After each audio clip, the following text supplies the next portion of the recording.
We feel it every moment of our conscious lives. It determines how we move, how planets revolve around the sun, and even how fast the hands of our clocks tick. From the simplest everyday objects to colossal cosmic phenomena, gravity permeates everything. In a certain sense, the history of gravity is the history of all physics. But even after more than 400 years of research, we still do not have a clear understanding of what it truly is.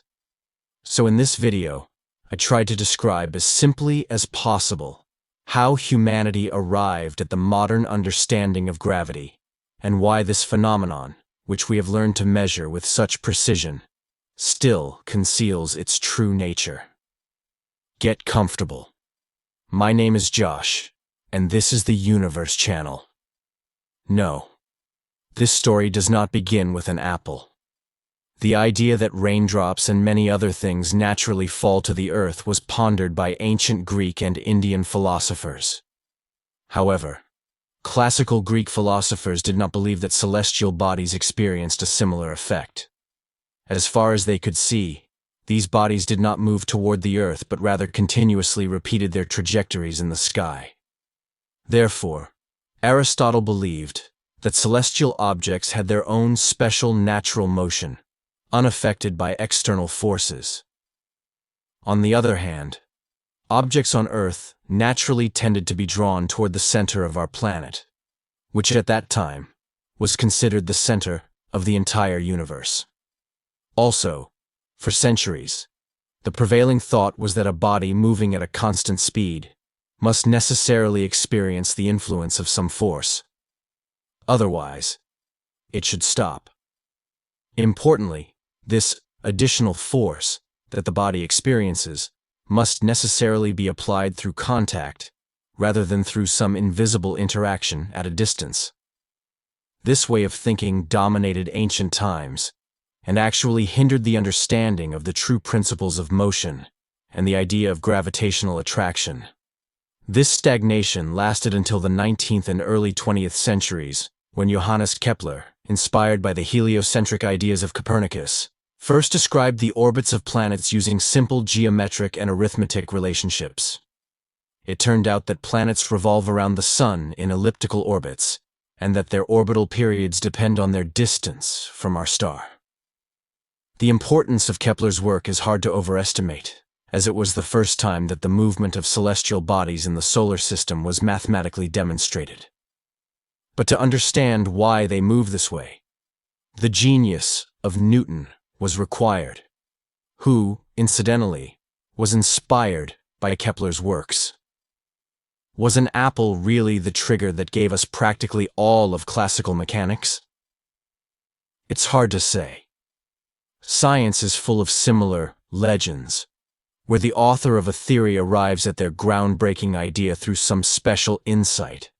But this, of course, does not necessarily mean it's true. At the very least, one should not believe that an apple literally fell on Newton's head. That is just a myth. However, there is an account by John Conduit, Newton's assistant, who wrote in his book about the life of the great scientist. There, he clearly describes the events of 1666, when the 21-year-old Newton was resting in his mother's garden. It was there that he thought about the force that causes apples to fall to the ground. His thought process was roughly as follows. When the apple was hanging on the tree, its speed was 0. But when it fell to the ground, it experienced acceleration. So it was evident that some force acted on the apple to cause this acceleration. He called this force gravity, and the resulting acceleration was called gravitational acceleration. But this was just the beginning of his thoughts. The truly important ideas were not even about the apple itself, but about the tree, or rather, its height. Was this strange force limited by some distance from the Earth's surface? Did it work far beyond the treetop or the peak of the tallest mountain? In other words, could this force reach as far as the moon in the sky? If it really extended that far, then there had to be a connection between the way objects fall on Earth and the motion of the moon around our planet. Its distance from us, and its orbital period. Believe me, it is difficult for us even to comprehend how revolutionary this idea was at that time. Newton realized that there was a clear connection between an apple falling to Earth and the moon's motion in the sky. Moreover, the same force was responsible for both phenomena. Of course, there was a notable difference between these events. Unlike the apple, the moon does not fall to the Earth. But why? Newton had long been interested in Kepler's work, and the orbits of celestial bodies truly puzzled him. He desperately wanted to understand where these trajectories came from. He knew that for an object to move in an ellipse, there had to be a reason. After all, such motion is nothing but a deviation from a straightforward movement, also known as inertia. For a body to move in a circle, it must constantly experience a force directed toward the center of that circle. If this force did not exist, the body would simply continue moving in a straight line. So why couldn't the same force that causes an apple to accelerate toward the Earth be the reason for the moon's acceleration toward our planet, ultimately resulting in its orbit? Newton connected the causes of celestial motion to the movement of objects on Earth, which eventually led to the concept of universal gravitation. Essentially, he understood that the moon was an object with significant lateral velocity, preventing it from falling directly to Earth. It was like a cannonball fired from a high mountain, ignoring air resistance. If Earth had no gravitational force, the cannonball would simply continue moving straight away from our planet. But since gravity exists, it eventually changes the cannonball's straight-line path into a curved one, ultimately bringing it back to Earth. Now, if the cannonball were given a greater initial speed, it would cover a greater distance before falling back down. However, if it were fired with enough speed so that its downward trajectory matched the curvature of the Earth itself, it would never reach the ground. The cannonball would orbit our entire planet, and if nothing interfered, it would continue to fall indefinitely without ever reaching the surface. It is even possible to launch the cannonball at a higher speed, making its trajectory elliptical around the Earth. Thus, the moon is essentially that same cannonball, given sufficient initial speed to fall toward the Earth indefinitely without ever actually approaching it. The Earth's gravity is only needed to maintain the moon's nearly circular motion rather than letting it move in a straight line. This was the true nature of Kepler's orbits.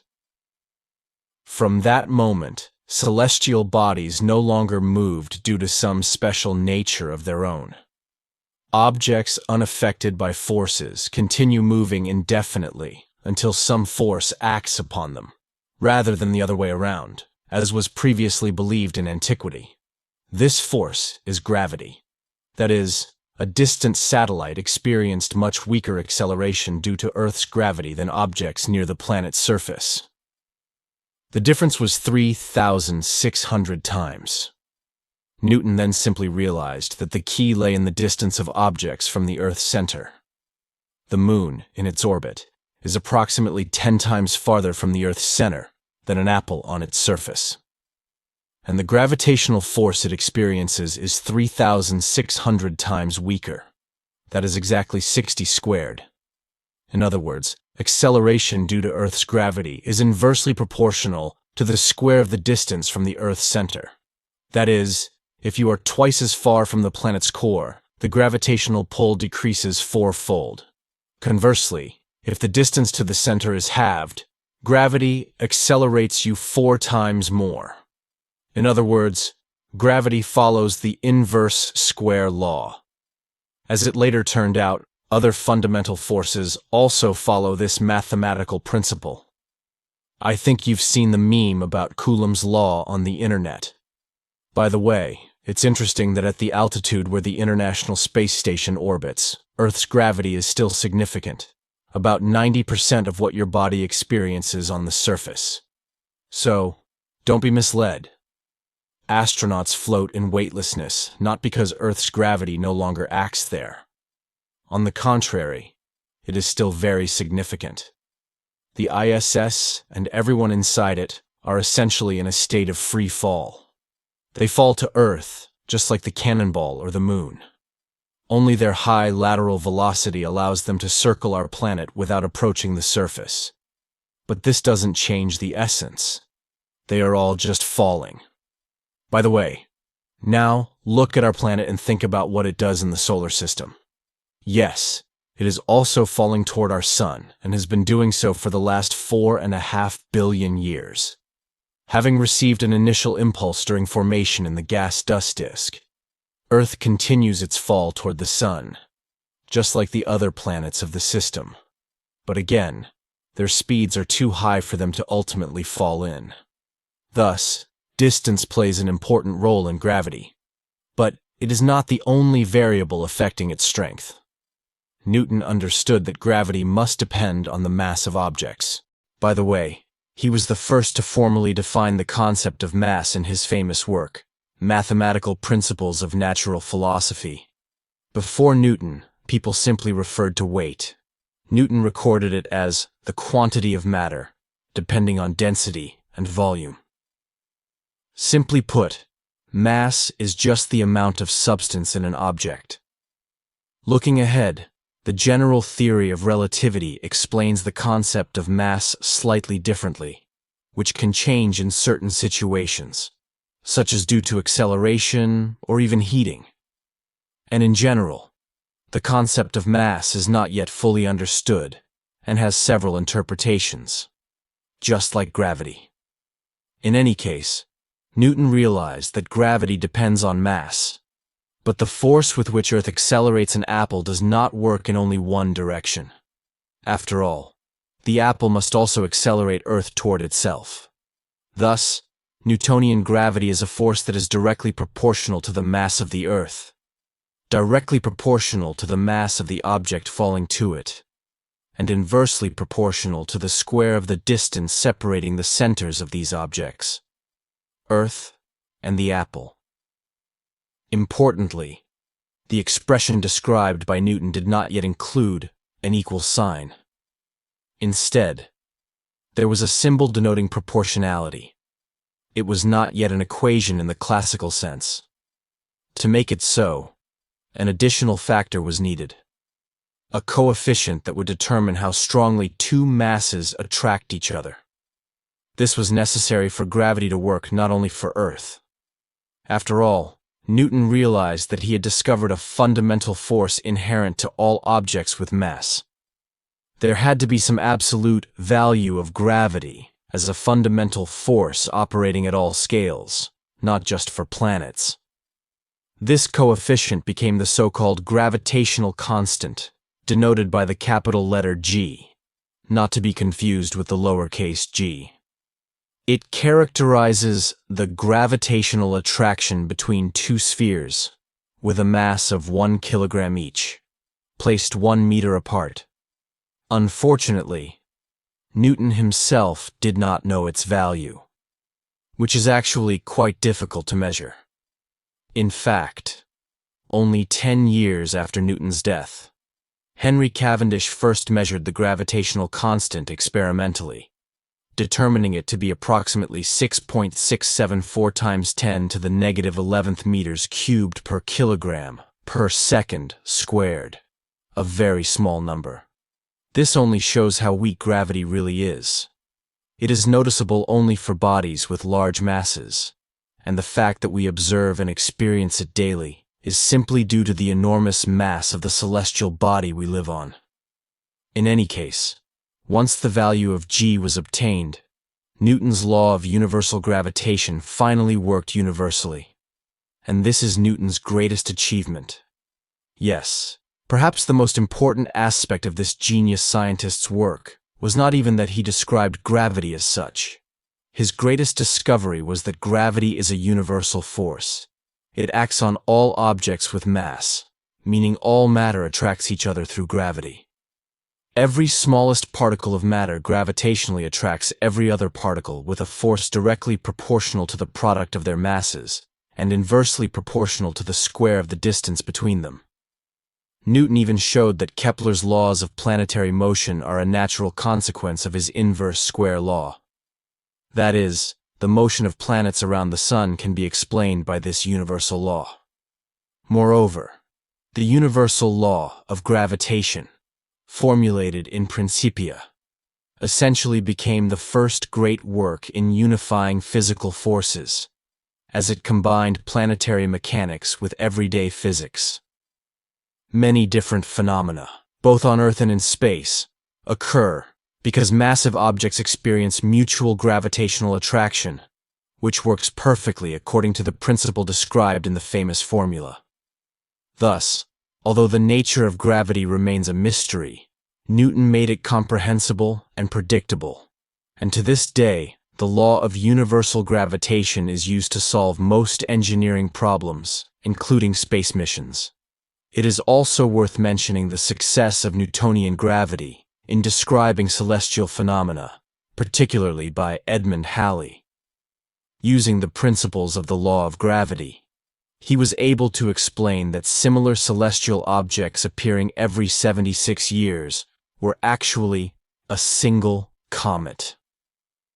However, he could not calculate the approximate orbit of a then undiscovered planet that disturbed Uranus's orbit, namely, Neptune. So there was no reason to doubt the reliability of Newtonian gravity, except for one fundamental weakness. It lay in the very principle of how gravity worked. Newton himself could not understand or accept why gravity had to act instantaneously and at any distance. The existence of some invisible force acting at a distance was the main argument of the theory's critics. And if you think Newton somehow defended this idea, that is not quite the case. He merely emphasized that the theory worked this way. But why it worked that way, he could not explain. A very telling excerpt from his letter to Dr. Bentley reveals Newton's stance on this universal force, that gravity should be innate, inherent, and essential to matter, so that one body may act upon another at a distance through a vacuum, without the mediation of anything else, by and through which their action and force may be conveyed from one to another, is to me so great an absurdity that I believe no man who has in philosophical matters a competent faculty of thinking can ever fall into it. Gravity must be caused by an agent acting constantly according to certain laws, but whether this agent be material or immaterial, I leave to the consideration of my readers. There was no simple solution to this problem. Many scientists, including Christian Huygens, accepted the inverse square law, but rejected the idea of a gravitational force.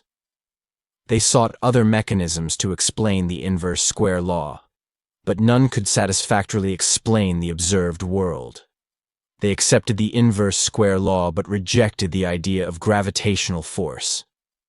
They searched for other mechanisms to explain the inverse square law, but none could satisfactorily explain the observed world.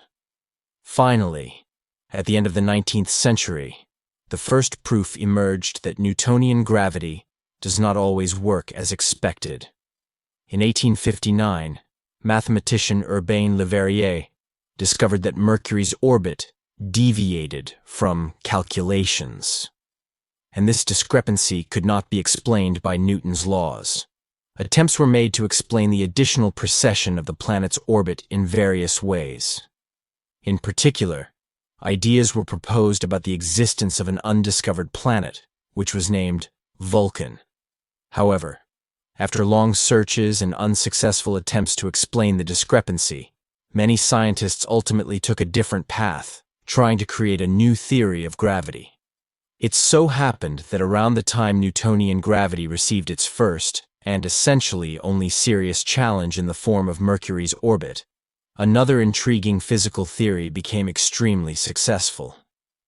James Clerk Maxwell formulated his outstanding theory of magnetism, which not only explained strange natural phenomena, but also paved the way for understanding the fundamental forces of nature. Since ancient times, people have noticed that interesting interactions can occur between certain objects. For example, magnets attract iron, and rubbing a piece of amber can attract straw. With the advancement of science in the 17th and 18th centuries, scientists understood and described these phenomena as electric and magnetic forces. Coulomb's law emerged, describing the force of interaction between charged particles, as well as Ampere's and Faraday's laws, which dealt with magnetic fields. In physics, fields refer to a special form of matter through which interactions propagate. For example, iron filings placed in a magnetic field will naturally be drawn to a magnet. Similarly, an electric field surrounds an electric charge, and when another charged particle enters the field's influence, it experiences an electric force. Interestingly, like gravity, all these forces obey the inverse square law, meaning their strength is inversely proportional to distance. The similarity of these phenomena led many scientists to believe that they were actually manifestations of a single interaction rather than two separate phenomena. In fact, James Clerk Maxwell was the first to attempt to describe a unified theoretical foundation for fundamental interactions. In the mid-19th century, he developed a revolutionary mathematical theory in which electric and magnetic fields became components of a unified electromagnetic field. This field could exist even in empty space and transmit its influence to objects over a distance. Moreover, an important consequence of electromagnetism was that changes in the electromagnetic field generate waves that do not propagate instantaneously, but at a fixed speed, specifically, the speed of light. Thus, light, electricity, and magnetism turned out to be different aspects of the same fundamental force. Naturally, Maxwell's remarkable success inspired many physicists to consider gravity through a similar concept. If an electric charge creates an electric field, and a magnet creates a magnetic field, could mass create a gravitational field? This was an extremely appealing idea, as it automatically eliminated the notion of some ephemeral force acting at a distance. The distinguishing feature of fields is that they fill all space. That is, in the case of gravity, every body can create its own field that extends across the entire universe, but its strength decreases with the square of the distance from the source.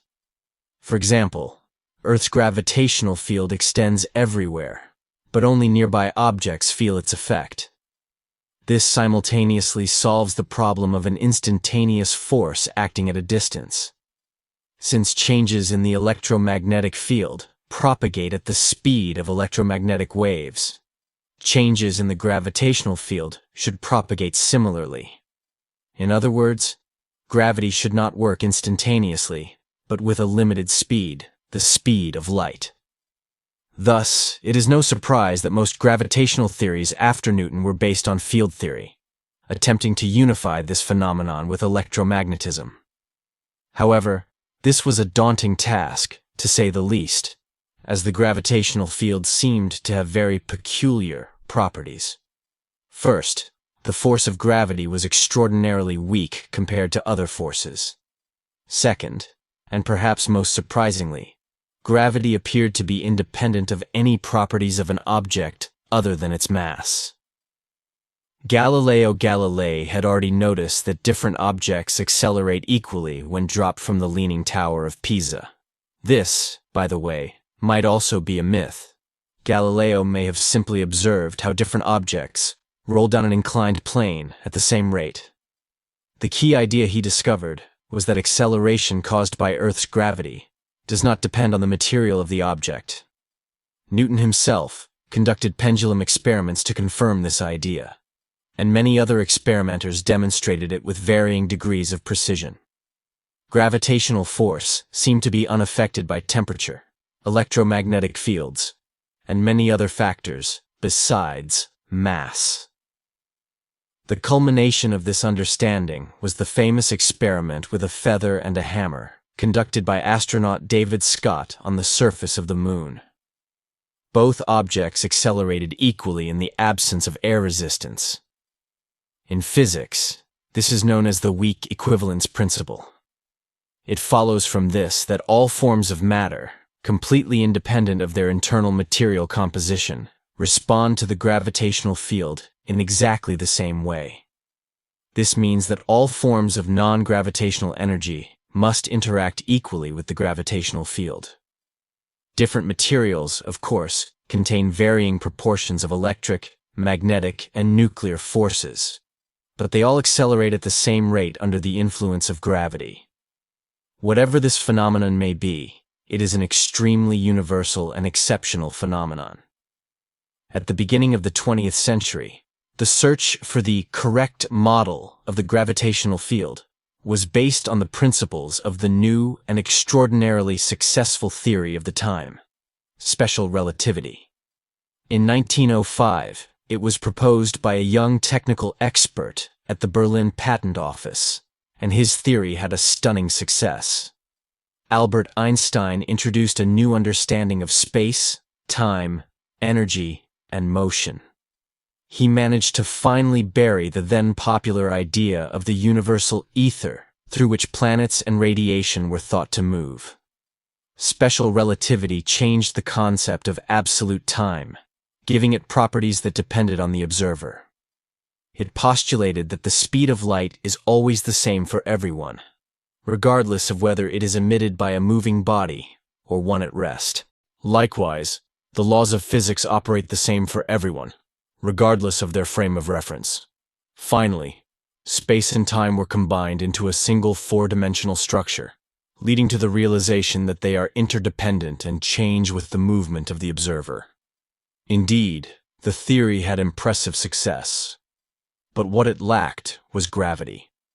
Of course, the author of Special Relativity pondered how to modify Newtonian gravity to connect it with his innovative view of space and time.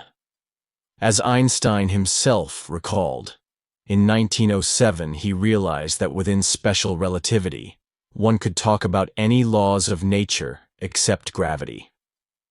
Naturally, he sought to change that. Einstein recalled that enlightenment came to him suddenly while he was sitting in his patent office chair. He suddenly thought that a person in free fall does not feel their own weight. Later, Einstein called this the happiest thought of his life. For some, it may seem strange that someone would be delighted by the idea of a person falling off a roof. But this simple thought experiment ultimately led to a new theory of gravity. Thus, it was truly a brilliant insight. However, like any other idea of Albert Einstein's, the thought experiment with falling did not come to him all at once, in its complete form. He returned to this thought for years before it led him to the idea of gravity. So after realizing that a person does not feel their own weight while falling, he added a closed chamber to this picture, such as an elevator cabin. If a person were to fall inside this cabin, they would feel weightless as if they were outside the gravitational field, somewhere far in space. The reason for this is that both the person and the elevator accelerate toward the Earth at the same speed. Remember the weak equivalence principle. In this situation, the person has no way of knowing whether they are in a gravitational field or in free fall in open space. If they take a ball out of their pocket and release it, the ball will float nearby, experiencing weightlessness just like the person and the elevator. No experiment conducted in the elevator would provide an answer to the question of where exactly they are, in space or in a gravitational field.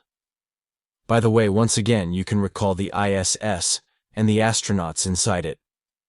What next? Things got even more interesting. Einstein wondered, what if a constant acceleration was applied to the chamber?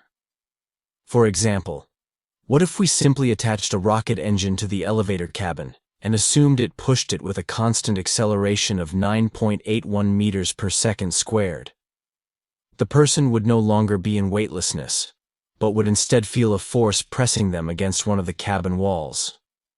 This pseudo-force would work in the opposite direction of the cabin's movement, and now the person could perceive this force as their own weight, and could even stand normally. Moreover, they could throw a ball, jump, and do many of the things they were used to doing on Earth, without noticing any difference between deep space and Earth. In other words, gravitational acceleration and acceleration from a rocket engine are indistinguishable. No experiment on Earth or in space can tell you which force is acting on you. This happens simply because the effects of gravity and inertial acceleration are identical or equivalent. In a broader sense, Einstein gave us a fascinating idea for all those who want to travel in space. Tired of weightlessness? Want to feel your own weight? No problem. Turn on the engines and accelerate. If the acceleration equals 9.81 meters per second squared, you will experience a force pressing you in the opposite direction of the ship's motion. Now you have a floor and a ceiling and can do anything you want as if you were standing on Earth. You can jump, dance, or even play ping pong. Turn the engines off and you are back in weightlessness. So if you want to live comfortably and travel in space, make sure to have a lot of fuel or a rotating space station that can simulate gravity. Einstein called this the extended principle of equivalence because local gravitational effects are equivalent to ordinary acceleration, or in other words, your inertial mass equals your gravitational mass. Inertial mass determines how an object resists acceleration, while gravitational mass determines how strongly an object is attracted to others by gravity. So when you see in movies that the engines are on, but the heroes are still floating weightlessly, know that it's nonsense. Now, you may ask, okay, but where is the curvature of space-time and the other strange things Einstein came up with? As I said, he arrived at his interpretation of gravity gradually.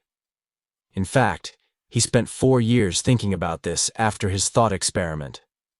Only in 1911 did he expand the experiment and finally grasp one of the strange consequences of the equivalence principle. Gravity bends light. Imagine a beam of light passing through a hole in the wall of an elevator cabin and exiting through another hole on the opposite wall. As you know, photons always travel in a straight line. Thus, if the cabin is suddenly accelerated upward with significant force, the limited speed of light means the beam may no longer pass through the second hole in the wall. The path of the photons would appear slightly lower, making the beam resemble a stream of water from a hose. Of course, this is a thought experiment, and the difference in curvature would be difficult to observe due to the immense speed of light. However, the fact that such deflection is real is crucial. Even more importantly, according to the equivalence principle, there is no difference between acceleration in a gravitational field on Earth and acceleration from rocket engines in space. Thus, in an elevator on Earth, the beam of light must also bend. But why? Einstein understood that photons have no mass. So why should gravity alter their straight-line motion? This is where the physicist concluded that light does not actually bend. Just like in space, it continues to move straight. However, space-time itself, near Earth, is curved. The presence of our planet's large mass forces space-time to curve. In an accelerating frame of reference, light appears to deflect due to acceleration, whereas on Earth's surface, it does so due to the geometry of space-time itself. Of course, it took several more years before this idea was formulated into the correct field equations of gravity. But this simple thought experiment became the foundation for the future general theory of relativity. When the world finally saw the final version of Einstein's gravitational theory, it turned out to be more than just a refinement of known natural laws. It was an entirely new way of perceiving reality. In special relativity, space and time formed a single fabric. In general relativity, this fabric was no longer just a passive stage for objects and events. It had its own dynamics, determined by the presence of matter, and in turn, it dictated the motion of objects. Space-time tells matter how to move, and matter tells space-time how to curve. This is how John Wheeler described the principle. This is why gravity seems so strange, as it does not depend on the chemical composition of objects, unlike other fundamental forces of nature. The reason for this is simple. Such a force does not actually exist. Instead, it is a geometric property of space. The curvature of space merely creates effects that resemble the action of a force, but in reality, it is not a force in the classical sense. The motion of objects in curved spacetime is what we perceive as the effect of gravity. So instead of some force pulling a soccer ball to Earth, Einstein tells us that the ball moves in a straight line, but Earth curves spacetime around it, making it appear as though the ball follows an arc. In fact, its path is simply the shortest natural trajectory in curved spacetime. By the way, these curved paths are the geodesics that define the orbits of planets. General relativity is a perfect example of a field theory. It is expressed through a set of interrelated differential equations that describe how the shape of spacetime depends on the amount of matter and energy within it. Solving Einstein's field equations provides answers to various physical situations, including the behavior of individual bodies or even the entire universe. For example, Einstein was able to describe Mercury's orbit before the final version of his theory was even published in 1915. In 1916, Karl Schwarzschild provided the first exact solution to these equations, laying the groundwork for our understanding of black holes.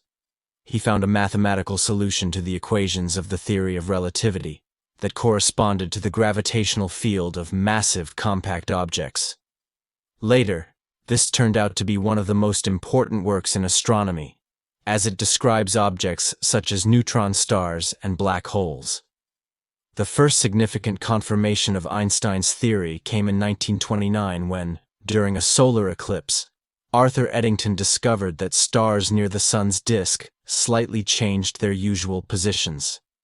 This deviation was associated with the bending of light rays near a massive body, and this effect was precisely predicted by the general theory of relativity. Another remarkable prediction concerns time. Since it is inextricably linked to space, time slows down in a gravitational field, meaning clocks run slower. This effect was measured directly and now forms the basis of the GPS system. In 2015, gravitational waves were detected for the first time, another crucial prediction of the general theory of relativity. Similar to electromagnetic waves caused by accelerated electric charges, gravitational waves can be produced by accelerating masses. Since gravity is extremely weak, the waves it generates are extraordinarily difficult to detect.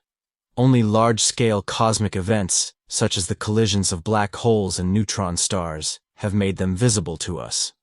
The discovery of gravitational waves was one of the most important breakthroughs of the 21st century, and effectively launched a new branch of astronomy: gravitational wave astronomy. The general theory of relativity, without exaggeration, has undergone hundreds of tests and remains our best description of the phenomenon of gravity to date. However, this does not mean it should be considered correct while Newton's theory is incorrect. Despite their completely different perspectives on the nature of gravity, both theories yield nearly identical predictions in most cases, except for extreme conditions. The accuracy of Newtonian gravity only diminishes at relativistic speeds, meaning those close to the speed of light, as well as near massive objects like black holes and massive stars. This is why there were problems with Mercury's orbit. It is too close to our massive star. Mercury's perihelion, the point in its orbit closest to the Sun, shifts over time. Part of this effect can be attributed to the influence of other planets, but that alone is not enough. The additional small shift in Mercury's perihelion cannot be explained by Newtonian mechanics.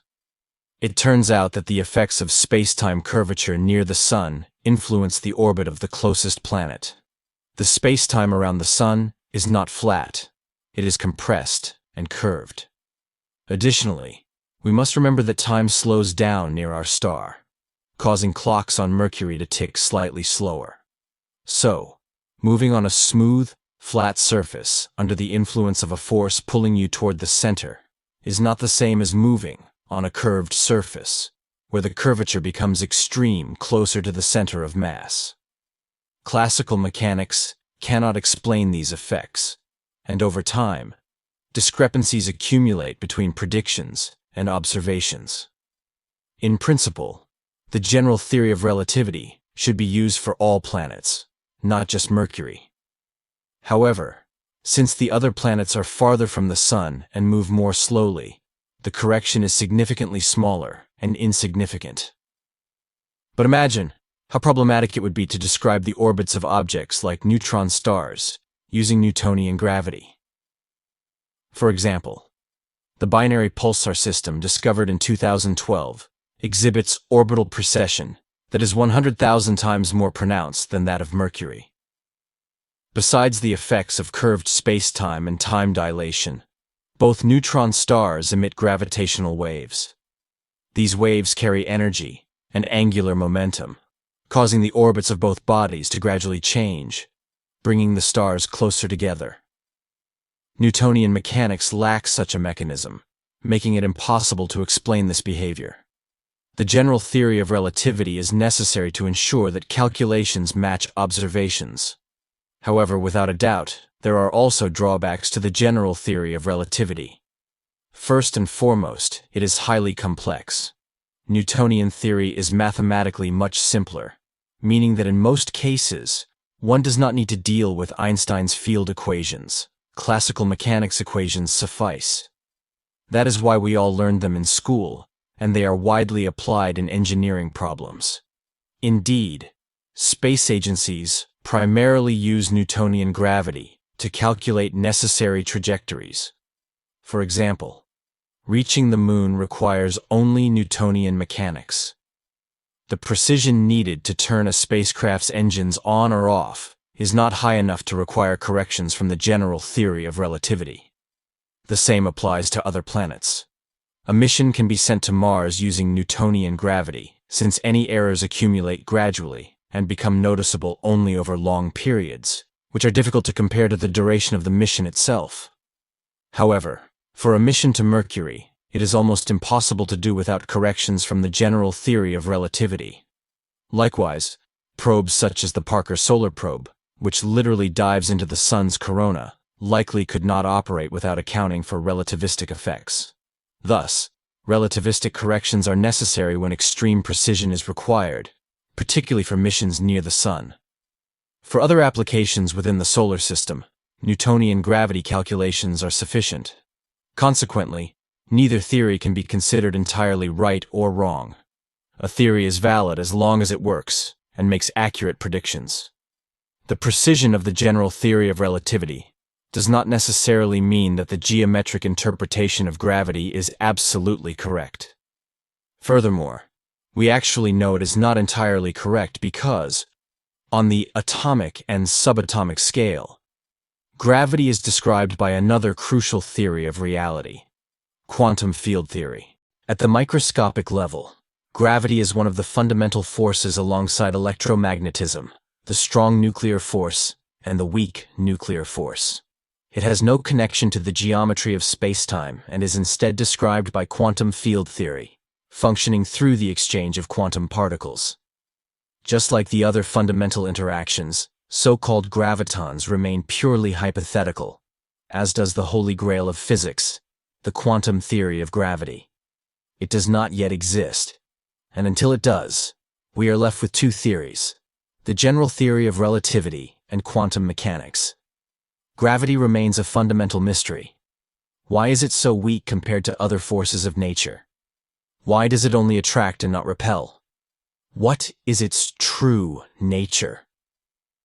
We do not yet have answers to these questions, but we have certainly reached a level of understanding that allows us to predict this phenomenon with great accuracy, at least at the level of planets, satellites, spacecraft, apples, and fluffy kittens.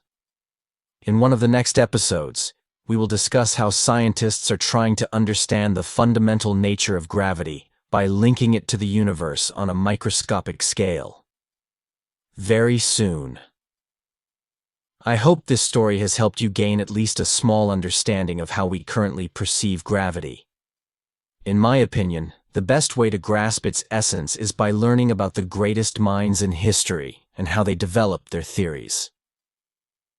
If you liked this video, click the appropriate button and share your thoughts in the comments. And with that, we end with a semicolon. See you in the next episode.